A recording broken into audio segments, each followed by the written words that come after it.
going to show you a major sixth style lick that reminds me a lot of those guys. I'll do it in 2 octaves. We're in G minor.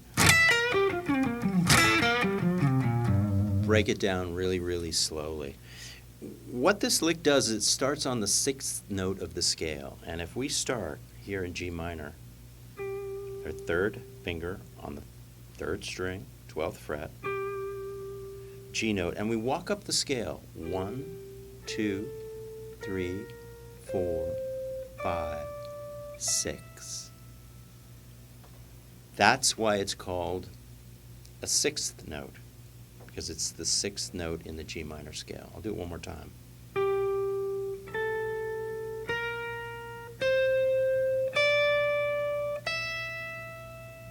And I'm going to start on that note and do my customary big thump across the strings that I'm muting. So my first note of the phrase is the 3rd finger on the high E string, 12th fret. And then I'm going to play the minor 3rd right below it. This is really easy to get to because you just take your 2nd finger on the 2nd string, 1 fret lower. You've heard that before. It feels really good. And then we take our 3rd finger again and grab the G note. So this is all really close and easy for your fingers. First note, and drop over to the next string, 1 fret lower, 2nd note, and then you just take your 3rd finger and advance it over to the 3rd string for the 3rd note. I mean, even that lick is great. I play it all the time. 4th note, we drop down on the G string, 2 frets, index finger. So start over really, really slowly. 1, 2, 3, 4.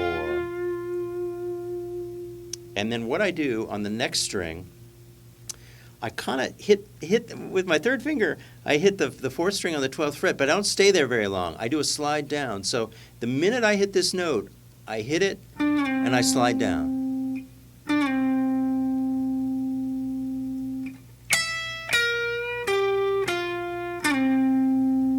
Now I could land there, but that's a different phrase. What I want to do is slide down. And what that is, 3rd finger, 4th string, 12th fret, just stay there for a second and slide it down, and you aim down 2 frets and you land on that note. And what this does is it moves your hand to a new position. I'm really sneaky about that. In the context of the phrases that I make, I'm constantly moving my hand in new positions without really letting on.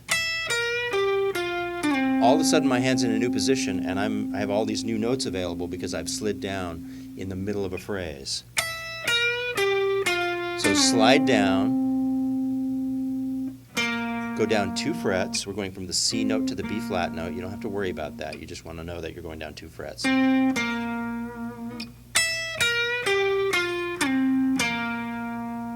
And then I'm in this new position, so now I can hit this G note here, just 3rd finger, 10th fret, go down 2 more notes, and then back up. And that's the whole phrase.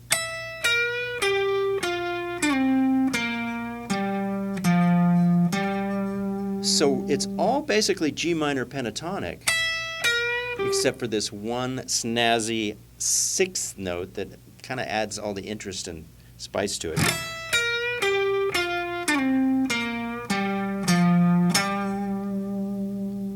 Okay, we're going to do one more thing. We're going to play this whole thing an octave lower. So, the way that works,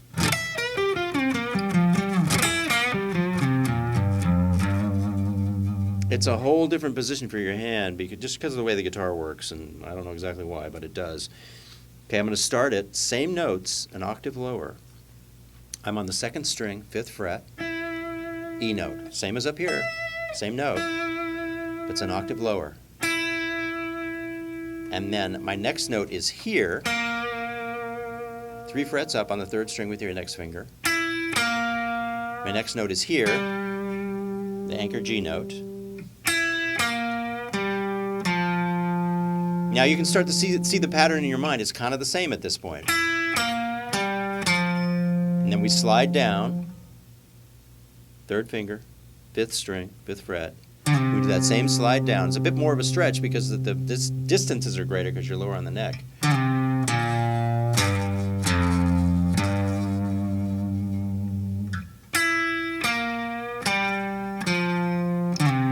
That C note.